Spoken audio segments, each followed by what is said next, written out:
Está aqui o nosso super convidado, Márcio Oi, oi, Salmento. oi. Tudo bem com você? Tudo bom? Tudo bem, pessoal. O Márcio é um grande crítico, um blaster cinéfilo. Ele trabalha no Cinema com Crítica, que tem uma super relevância, sempre dando ótimos comentários sobre cinema. Frequentador assíduo da Mostra Nacional de Cinema de São Paulo, daqueles que tira férias para poder acompanhar os filmes. E está aqui hoje com a gente para falar um pouquinho. Eu estava aqui começando só a dizer que hoje vamos falar de A Lição, filme búlgaro, dessa dupla de cineastas muito talentosa. E bola com você. Apresente-se e fale mais. Bem, então, você já me apresentou, sou Márcio Salles, eu sou também membro da Associação Brasileira de Críticos de Cinema, da Online Film Critics Society, da Federação Internacional de Crítica, que é a FIPRESS. Realmente, eu tiro férias para ir para a Mostra de São Paulo, assisto cerca de 60 a 70 filmes por ano, sempre número par, eu não gosto de terminar em número ímpar, então fica sempre 62, 64, 66, 68. E a gente vai bater um papo, vocês, inclusive, desde a época das animações, nas animações na década de 20, eu não via nenhum filme búlgaro. E nosso bate-papo me estimulou a conhecer o trabalho da Cristina Grozeva e do Petar Valkhanov, não sei bem como fala o nome dele. E é um cinema muito interessante, porque é um cinema que remete muito àquela produção do leste europeu, aquela produção dos Balcãs. Ele tem elementos do cinema sérvio, ele tem elementos do cinema dos Irmãos Dardenne, que não tem nada a ver com o leste europeu, mas ele tem aquele naturalismo, aquele neorrealismo dos Irmãos Dardenne. E ele tem histórias muito interessantes que eles cativaram, que eles semearam de jornais. Então, esses 3 filmes, na verdade, a gente vai estar comentando sobre A Lição, mas os outros 2 filmes dessa dupla de diretores, o Glory, que não foi traduzido para português, mas seria Glória, e O Pai, que vai estrear na quinta-feira no Belas Artes à la carte, todos eles formam uma trilogia que foi obtida através de notícias de jornal. E eles foram preenchendo lacunas para desenvolver os personagens, para desenvolver as motivações, mas o cerne da questão está ali, né? Uma notícia de jornal que estimulou os diretores a perseguir aquela história.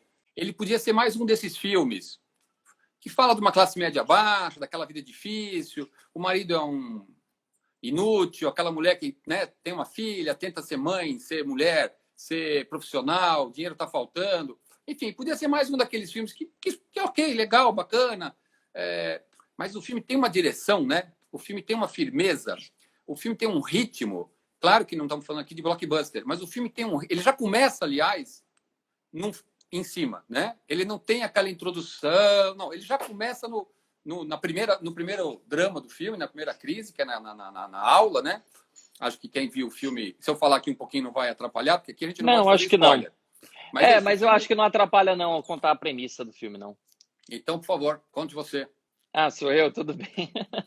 Então, o filme começa, a personagem da Margita Gosheva, ela é uma professora de ensino médio, ensino fundamental, na verdade, né? Ali ela está trabalhando com crianças, uma professora de inglês, que ela começa o filme dando uma lição de moral, tentando descobrir quem foi a pessoa que roubou a bolsa, a carteira de uma coleguinha de sala.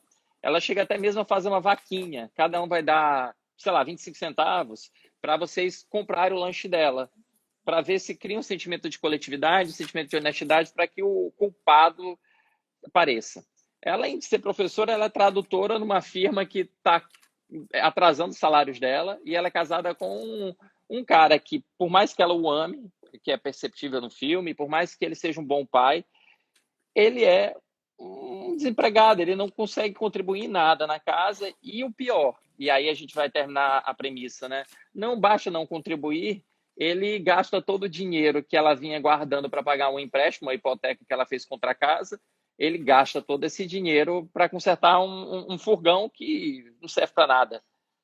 Enfim, o que acontece é que isso joga ela como você falou, num ritmo muito intenso, isso joga ela numa cruzada para tentar conseguir todo o dinheiro necessário antes do leilão da casa. Então, isso me remete naturalmente, como eu falei, aos Irmãos Dardenne, que são 3 elementos, basicamente, que eu vejo muito parecidos com aquela obra deles. O primeiro deles é o tempo. O tempo da narrativa é muito exíguo. Existem filmes que passam em semanas, existem filmes que passam ao longo de meses, esse filme passa ao longo de 2 dias no máximo. Ela está correndo justamente que é para pagar um empréstimo, que é para a casa não ser leiloada. O outro aspecto é que o filme, a gente acompanha ela 100% do tempo. Em nenhum momento a câmera desgarra dela. A câmera está atrás dela, perseguindo ela por trás, a câmera está perseguindo ela pela frente, a câmera está perseguindo ela pelo lado, a câmera acompanha todos os passos delas. A gente ouve a respiração dela, ofegante, a gente sente todo o desespero e a aflição que ela passa. Não bastasse esses dois aspectos, o filme tem esse dinamismo. A câmera não está, além de estar acompanhando, a câmera também cria esse dinamismo. A câmera também está em movimento. Então a gente está em movimento junto com o filme. E a gente vai numa espiral muito louca que começa ela tentando buscar o dinheiro, e aí ela vai se enrolando e vai se enrolando cada vez mais e vai questionando aqueles valores que ela tentava ensinar para os garotos no início do filme. Ela é obrigada a pôr isso em xeque. E o que é legal, que cria um aspecto, um paralelo muito bom com Glory. E parece que as diretores nesses dois filmes trabalharam a honestidade e a dignidade como aspectos centrais do homem médio, da pessoa média, da pessoa da classe média, que ela quer apenas viver a vida dentro de um sistema que é injusto, que é um sistema que já tem bancos cobrando juros exorbitantes, que já tem governos e políticas que achatam ainda mais ele. Então, é isso. A priori é isso, nessa correlação da premissa e dos aspectos centrais com a obra dos Dardenne, que são dois diretores belgas. Eu acho bacana esse paralelo que você faz com os Dardenne, porque eu faria um paralelo da proximidade e da distância. Eu acho que esses pontos que você coloca são muito presentes no cinema dos Dardenne, né? Eles também trabalham com esse universo, essa classe média baixa, né? Que não é uma gente pobre, mas também não é uma classe média resolvida, né? É essa classe média que está sempre correndo, e vamos dizer, e como o governo que devia ajudar atrapalha, como o banco atrapalha, mas não é é como as coisas infelizmente são, né? O que eu acho que é diferente é que os Dardenne em geral, uma coisa que eu vejo presente sempre assim, os Dardenne para mim sempre passa a sensação de que eles estão longe do personagem e tem um certo sadismo, né? Porque assim, as coisas vão piorando. Não tem muita saída. O que é ruim piora, né? É uma coisa que eu acho que me incomoda um pouco nos filmes dos Dardenne. Que eu acho que, por exemplo, o Ken Loach, que até Varetinha está se citando aqui, o Ken Loach tem mais carinho pelos personagens. O Ken Loach também tem esse cinema da vida, mas você vê que ele tem carinho ali, ele tem uma solidariedade, mesmo quando não dá certo. E eu acho que aqui o filme tem isso também. O filme tem um olhar que ele não é dane-se o personagem. Olha como ele está se ferrando. Não, como você fala, a câmera vai junto, ele põe a gente junto, a gente torce. Tem um carinho, de novo, que eu acho bacana, que nos Dardenne eu não sinto, né? Os Dardenne são filmes frios, são filmes muito distantes. E eu acho bacana isso aqui nos filmes. E no Glory a gente tem isso também, no Pai a gente tem isso também, né? São filmes onde isso está muito presente. Enfim, só pelo prazer de comentários, né? A Margita Gosheva, que é a atriz que faz o personagem principal, essa mulher, primeiro que ela está incrível no filme, né?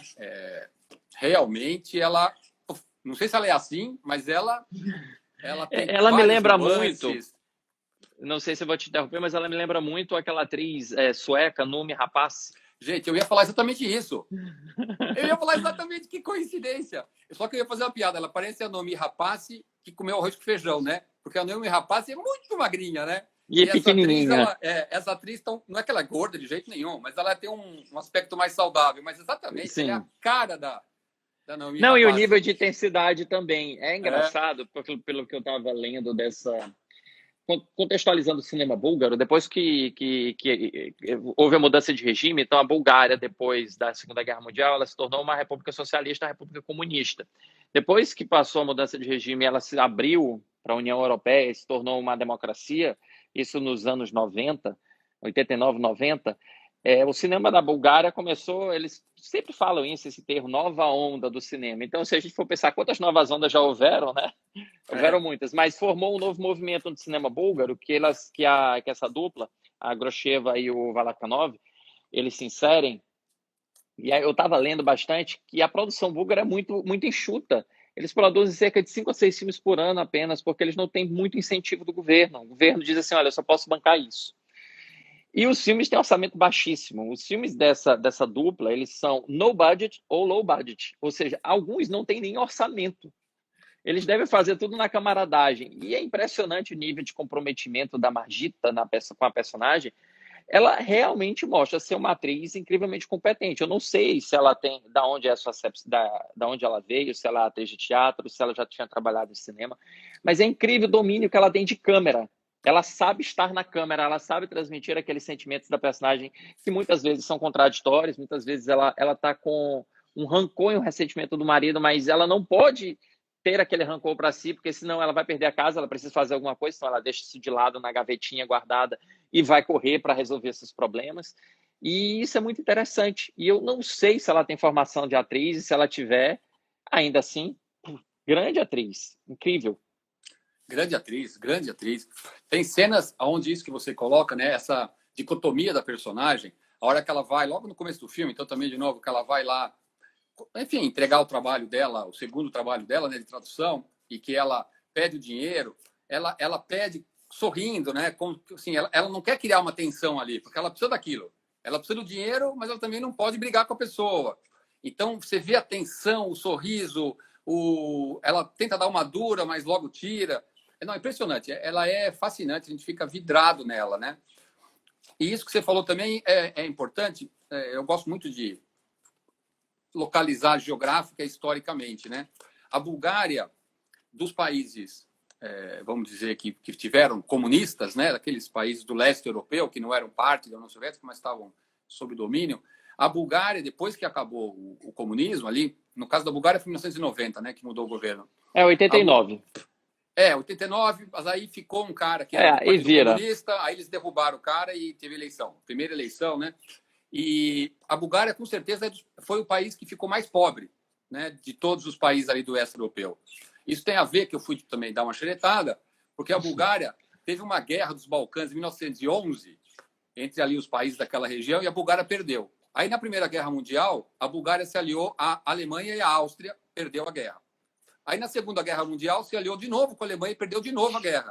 Então, a Bulgária teve sérios problemas. E aí, quando os russos invadiram a Bulgária, depois da Segunda Guerra, não trataram exatamente muito bem. Então, a Bulgária realmente saiu do comunismo e entrou na, vamos dizer, democracia, nesse momento, com muito pouco dinheiro, é o país. Isso fica muito claro no filme, né? A gente vê que não tem uma miséria, mas é tudo meio... Não tem também luxo, né? Você não vê nada muito luxuoso. Eu não tive eu tive a curiosidade, mas acabei não realizando, que era saber quanto custa aquela quantia. Ela chama um lev, que é uma moeda, e stolich, que é a menor, né? Quanto custa. Mas é algo em torno... Ela fica desesperada algo em torno de R$5, R$10, R$20, que seja. Imagina o desespero de uma pessoa porque precisa desse dinheiro, dessa quantia ínfima, por razões que eu não vou citar, mas razões burocráticas. Ela precisa dessa quantia ínfima e ela não tem de onde tirar. Ela não tem, o marido não pode ajudá-la, ela não tem mais condições de arcar com um empréstimo. O pai dela, ela tem um grande ressentimento com o pai, então ela não vai exigir do pai, né, pelo menos não no primeiro momento. Ela não tem de onde tirar. Imagina a pessoa precisar de R$10 para fazer uma quitação de algo. É algo que nos deixa desesperados, é uma realidade que nos deixa desesperados, ainda que ela, de novo, como você falou muito bem, eles têm uma casa própria, eles têm carro, eles ainda devem ser privilegiados dentro daquele sistema. Ela tem 2 empregos, ainda que, nossa, ela está sustentando sozinha, mas ao menos ela tem 2 empregos. O marido dela não tem nada. E eu acho que a gente teve um comentário aqui muito interessante que eu fiquei na cabeça. O Furgão é tão inútil na narrativa que até impedir a entrada das pessoas na casa, ele dificulta. Ele fica bem na porta da casa, que ele é muito largo para ser estacionado na rua, então ele deve ficar sobre a calçada, beijando o portão de entrada. E eles têm que pular a cerca, o muro da casa, ou se esgueirar por entre um poste. Então a gente vê a situação, como você falou, o contexto social e o contexto econômico que eles vivem é muito pungente. E é muito determinante dentro da narrativa, muito importante também. Mas, além disso tudo que você coloca, ela vive naquele lugar, ela vai para o trabalho, ela pega o ônibus, mas a gente nunca vê algum lugar luxuoso. Ou seja, a cidade talvez tenha pessoas, óbvio, um pouco melhor de vida do que ela, mas é isso. é como se você tivesse ainda algo em que as diferenças sociais não são tão grandes, né? Ou seja, não tem ninguém, quer dizer, deve ter, claro, como em qualquer lugar do mundo, mas assim, você não tem muita gente muito rica, muita gente muito pobre, né? É o que você falou, ela tem uma... Quando ela pede para cada aluno contribuir para o lanche da menina, ela pede 10 daquela moeda, Swarovski. E quando ela vai na moça da tradução, ela diz que no banco ela tem 52 da mesma moeda. Quanto que ela pode ter pedido para cada criança? R$ 1. Né? Aquela moedinha de 10 deve valer R$ 1. Ou seja, ela tem no banco 5 daquelas moedinhas. Ou seja, é apertado, né, para todo mundo. Então... Faz sentido o teu comentário de estar todo mundo numa mesma planificada, numa mesma linha econômico-social, porque o filme é de 2014, o filme deve se passar 15 anos, então, depois do fim do comunismo. O comunismo, como a gente sabe, né, o comunismo ele prega o fim da propriedade privada, em geral, não todos os regimes comunistas são assim, mas, então, todo mundo devia estar mais ou menos numa situação que não seja tão confortável, mas, ao mesmo tempo, também não era desesperadora, porque o Estado provinha. 15 anos depois, ela já estava inserida dentro de um regime democrático. Então, ela pegou a transição do regime, ela saiu de um regime em que provavelmente ela tinha tudo, ela tinha moradia, alimentação, trabalho, renda mensal fixa, e ela vai para algo que ela precisa ganhar, ela precisa entrar dentro de mercado para competir. E talvez ali, como a gente sabe, né, o professor sempre é desprestigiado no mundo inteiro, não vai ser diferente na Bulgária. A gente vê essa planificação mesmo do substrato. Inclusive, o dono da empresa de tradução, ele é tão da mesma classe econômica que ela. A gente percebe isso. A gente percebe pelas roupas que ele usa roupas muito folgadas, que provavelmente ele está reaproveitando, são roupas antigas. O próprio escritório dele é meio sombrio, né? Não é algo... Nossa, que cara rico. A gente tem muito disso. Quer dizer, ela tem 52 no banco, ele deve ter 152 no banco, né? Essa é a diferença social ali entre eles, né? Acho que isso também fica muito evidente no filme. Outra coisa também que eu acho curioso de destacar é que, embora a Bulgária fique ali, né, vamos chamar leste europeu, a gente percebe nesse filme como os búlgaros são etnicamente diferentes, né? Você não vê eles não parecem poloneses, eles não parecem tchecos, eles não parecem sérvios, né? Eles têm uma outra tipologia que tem a ver com a origem deles, naturalmente. Mas é curioso isso, né? Porque é perto, mas diferente, né? Esse quesito de proximidade eu fiquei analisando também na questão extra-filme, né? Na questão metalinguística dos cinemas. É engraçado, até pegando esse teu gancho, como a Bulgária, que está do lado da Romênia, como o cinema da Bulgária se desenvolveu mal em comparação com... Assim, mal no sentido de que, poxa, eles produzem 5, 6 filmes por ano, eles têm alguns diretores, assim, mas a Romênia tem Cannes, tem Berlim, tem Veneza. A Romênia roda por todos os lugares. E a Romênia tem um estilo de narrativa completamente diferente do regime de narrativa búlgaro, do estilo de narrativa. A gente tem na Romênia Mungiu, Puiu, Porumbuiu, e eles fazem aqueles filmes que têm uma estaticidade, por assim dizer, né? Ele tem um ritmo muito mais compassado. Eles exigem muito mais do espectador do que os 3 filmes búlgaros dessa dupla que eu assisti, que eles são filmes muito ágeis, que eles fazem a gente pensar muito rápido. E essa diferença que você citou, étnica do povo búlgaro, eu não sei qual é a origem deles, eles são balcãs, mas eu não sei exatamente qual a raiz étnica deles. É incrível como eles formam um povo que as próprias necessidades pessoais inspiram o cinema a ser totalmente diferente da Romênia, como eu citei, da Sérvia, que tem um estilo de filme completamente diferente, é muito mais brutal os filmes sérvios. Os filmes sérvios costumam ser com pessoas realmente numa situação deplorável, talvez aí fruto das guerras que a Iugoslávia participou. Então, isso fica tarimbado no DNA do cinema e a gente percebe no DNA do cinema como é o país, é o que eu sempre falo para o meu público. A lição ganhou o prêmio principal em São Sebastião, ganhou, acho que 20...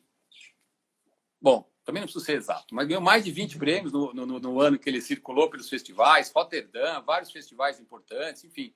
É um filme que teve um reconhecimento bacana e que abriu portas, né? E permitiu que os diretores continuassem fazendo filmes, o que é bacana. E é legal que é o filme de estreia deles, né?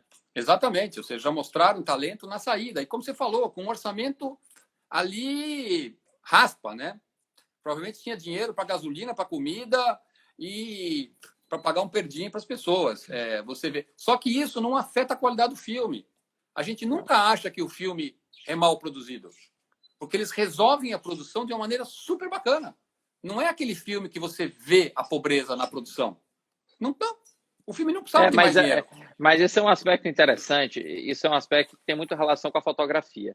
Saber fotografar não exige necessariamente muitos recursos. Claro, se você tiver uma Alexa, você vai ter uma fotografia bem melhor que se você tiver uma câmera de celular. Isso é muito óbvio. Mas a fotografia que indica para o espectador, principalmente para o espectador leigo ou para o espectador médio, que um filme é mal produzido ou um filme é bem produzido. É como ele é iluminado. E normalmente esse filme eu acho que não tem nem iluminação, ele deve usar 90% do tempo iluminação natural. E como ele é fotografado, isso dá um profissionalismo para a narrativa. Então eles têm um diretor de fotografia que agora esse nome, olha, eu aprendi o nome da Grosheva, do Balakanov, da Margita, de todos, mas de fotografia não. Eu não vou me arriscar, mas graças a ele, o filme tem esse ar mais profissional. E é comum também no cinema dessa região ser muito bem fotografada. Os filmes da Sérvia são muito bem fotografados, os filmes da Romênia são muito bem fotografados. Os profissionais que trabalham com cinema nessa área, eles são muito talentosos. Então, eles criam uma imagem que, ao mesmo tempo que ela denota, a gente consegue perceber que muitas das pessoas ali não são profissionais, ou no máximo são semiprofissionais, quando não amadores. A gente nota o profissionalismo do trabalho de cada um deles. A gente nota aquela crueza que é importante para um filme desse, como eu falei no início, é um neorrealismo, que não é um neorrealismo italiano, mas é um neorrealismo no sentido de ser mais próximo ao documental. E é muito interessante perceber como eles extraem do pouco que eles têm, do orçamento micro que eles têm, eles extraem justamente isso, aquela crueza, aquela necessidade de uma fotografia que denote em imagem o contexto em que a personagem, que a protagonista habita. E olha que legal, só para puxar um gancho, o pai é um pouquinho diferente a fotografia para o Glory. O Glory, esse filme, eles têm fotografias muito parecidas, além de temas também muito parecidos. O pai já é mais solar, ele já é mais quente, ele já tem mais sol e ele tem muitas passagens que eles são dentro, que a gente acompanha eles em externas, né? E dentro do carro, mas eles estão numa estrada, sempre banhados de muito sol, então tem um calor mais presente no filme, e aí entra o aspecto da fotografia ser um elemento narrativo e não apenas um elemento visual.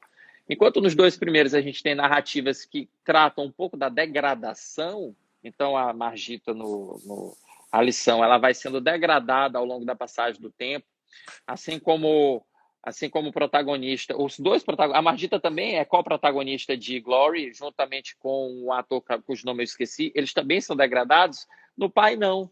No Pai é um filme mais conciliador, é um filme mais agregador, é um filme mais caloroso, que reúne filho e pai numa mesma página. Então, faz sentido a fotografia ter essa nuance, essa mudança. Exatamente, né? Nesse ponto, que é isso. Embora o filme tenha pouco orçamento, a gente não sente falta porque eles usam o que eles têm da maneira necessária. E é isso, a fotografia não é desse jeito para mostrar que eu sei fotografar. Ela é desse jeito porque ela serve dramaturgicamente para a narrativa que eles estão querendo fazer. Que no Pai, justamente, é um filme da tentativa de um filho cuidar do pai, né? Tem uma frase que eu li num cartaz há muitos anos atrás, que a gente até está usando no lançamento do Pai, que eu acho maravilhosa, que é: chega uma hora que você se torna pai do seu pai. E o filme fala disso, né? Da necessidade de você cuidar, né? Enfim, vocês vão assistir, que espero que vocês queiram assistir, O Pai, a partir de quinta-feira. Filme muito bonito, história desse senhor que perde a mulher. E isso acho que é o clique, né? Para que ele comece a, vamos dizer, perder um pouco o contato com a realidade. Não é que ele está ali com um Alzheimer agudo, nada disso. E também não é que ele sai completamente, mas ele dá umas saídas. E aí o filho dele, que é um homem adulto, tem que lidar com isso, ao mesmo tempo que ele tem que lidar com a vida dele, tem que lidar com outras coisas. O filme tem É isso que eu acho que caracteriza.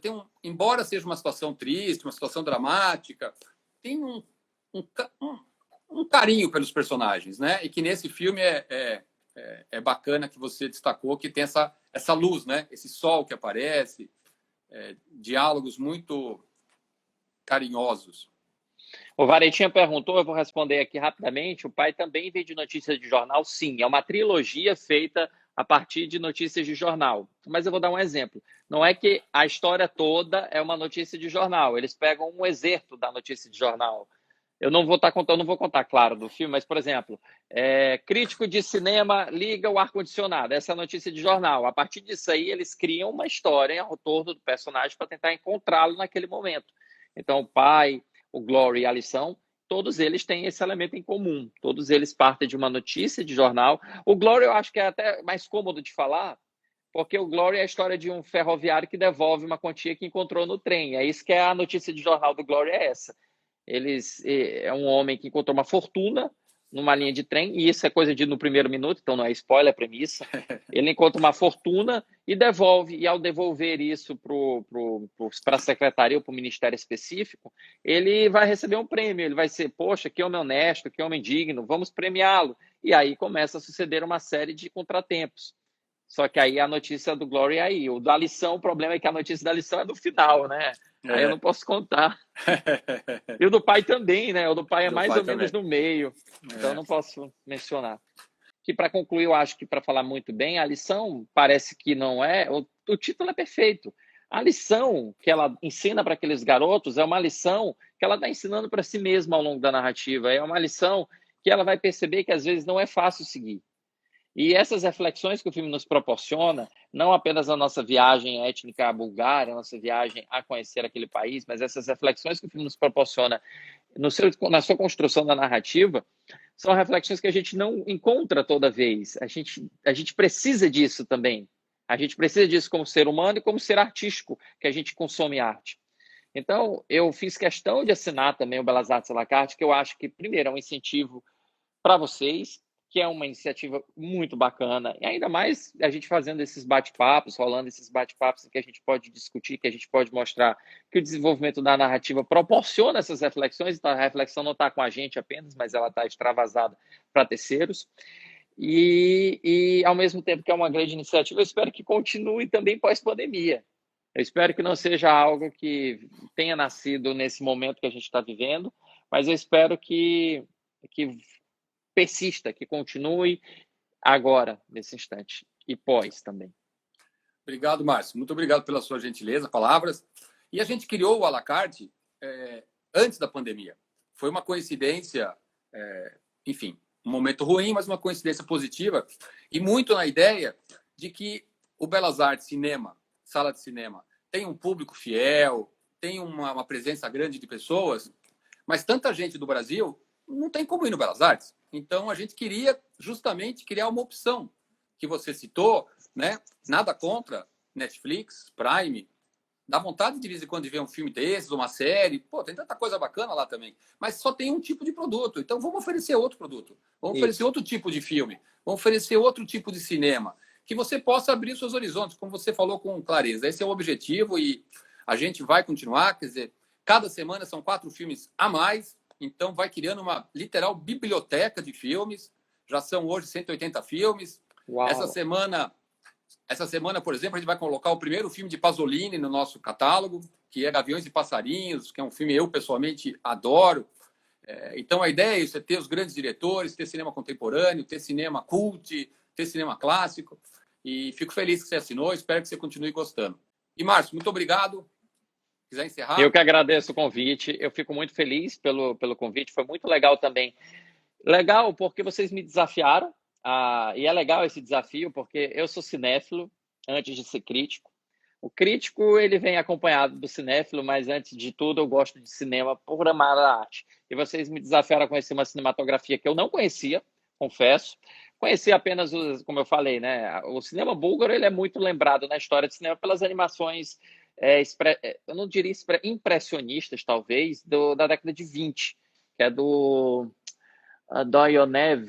Agora eu esqueci o nome dele, me fugiu. Eles têm umas obras-primas, né, nesse período, as grandes animações. E eu não conhecia mais nada. Eu fiquei assim pensando, poxa, eu cheguei, conversei com minha esposa e perguntei, poxa, mas eu acho que eu nunca vi um filme búlgaro.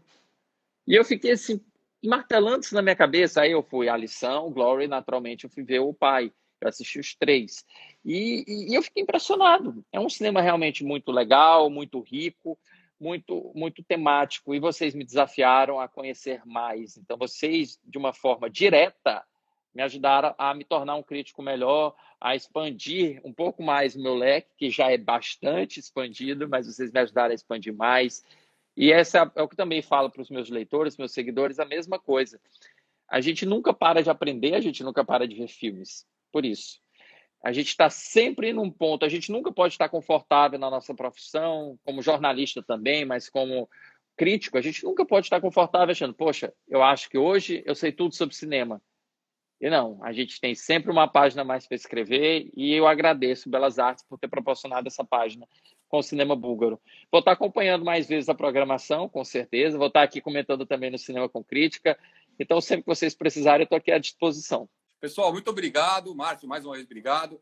Terça-feira que vem, 19 horas, então, é o nosso bate-papo sobre o Festival de Cannes. E é isso. Quem não conhece, assine o canal. Vai valer a pena. Como eu te falei, já são mais de 180 filmes. Toda semana, 4 novos filmes. E agora, essa semana, a estreia de O Pai para direto no streaming. Valeu! E lembrando uma coisa, são 180 filmes a R$ 9,90, que é o preço do cafezinho. É mais barato que a pipoca no cinema. E aí você faz uma coisa, poxa, 180 filmes a R$ 9,90. Um filme deve custar, para terminar com uma brincadeira interna, um leve ou um Stolitsky. Quanto deve ser? Com certeza. Valeu, Márcio. Obrigado, pessoal. Um abração. Tchau.